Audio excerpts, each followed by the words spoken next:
ability to have important and meaningful conversations is becoming increasingly more important in society, as humans are becoming less able to put their differences aside and put in the effort to understand each other's viewpoints.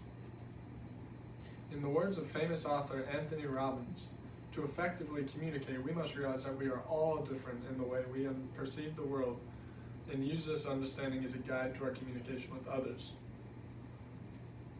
This is shown to a deeper extent in the show Uncomfortable Conversations with a Black Man, hosted by former NFL player Emmanuel Acho.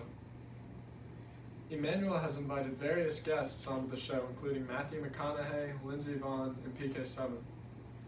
In the episode titled National Anthem Protest Part 1, Acho has a conversation with NFL Commissioner Roger Goodell about the NFL's stance on protesting the national anthem and how that stance has changed since 2016 when Colin Kaepernick was fined for kneeling during the playing of the national anthem. Acho and Goodell use a variety of different communication principles, including having a common goal, the principle of consistency, and the principle of timeliness. During this conversation, Acho and Goodell each had their own goal.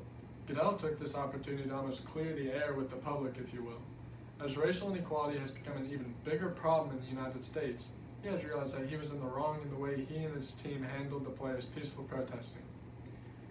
In a league where almost 70% of the players are black, according to Lawrence in 2019, there is certainly reason for Goodell to be apologetic to his workforce.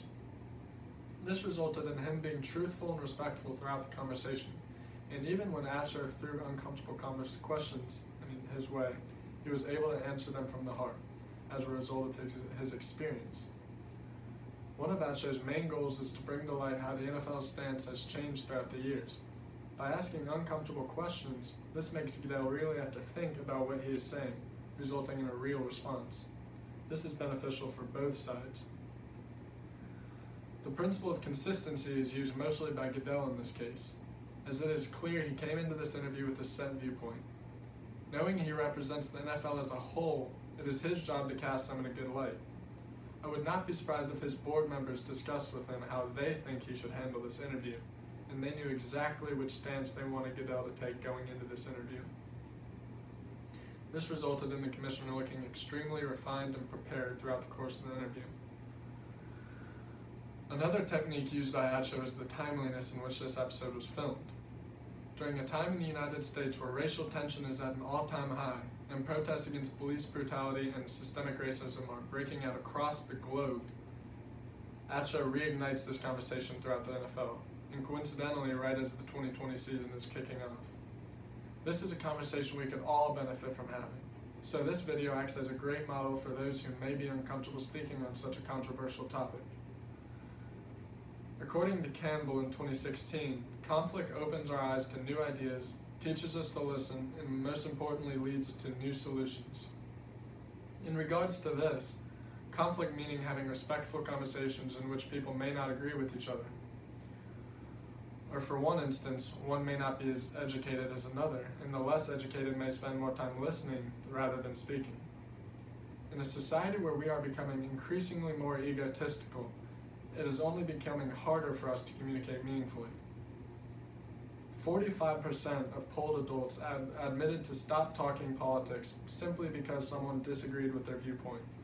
That was a study done by Mitchell in 2019. The Republican and Democratic parties have never been more separated, and as we saw in the first presidential debate, even our country's leaders lack the skills needed to have a meaningful conversation. So in the past few minutes, I've talked about how now more than ever it is important for us to be able to communicate effectively. And if we fail to put our differences aside in a society where we already have enough problems, we will eventually fail as a whole. Just doing simple speaking techniques such as wanting to get something out of conversation, being consistent with your stance, but also being open to change, and of course speaking about the right topic at the right time are all very important. These three simple techniques can make all the difference in how a conversation goes. We must accept our differences as well as others and understand that we all see the world in a different way, and we need to use our differences for good rather than for bad. We should all challenge ourselves to have a conversation about something that we are unfamiliar with in order to make our world a better place.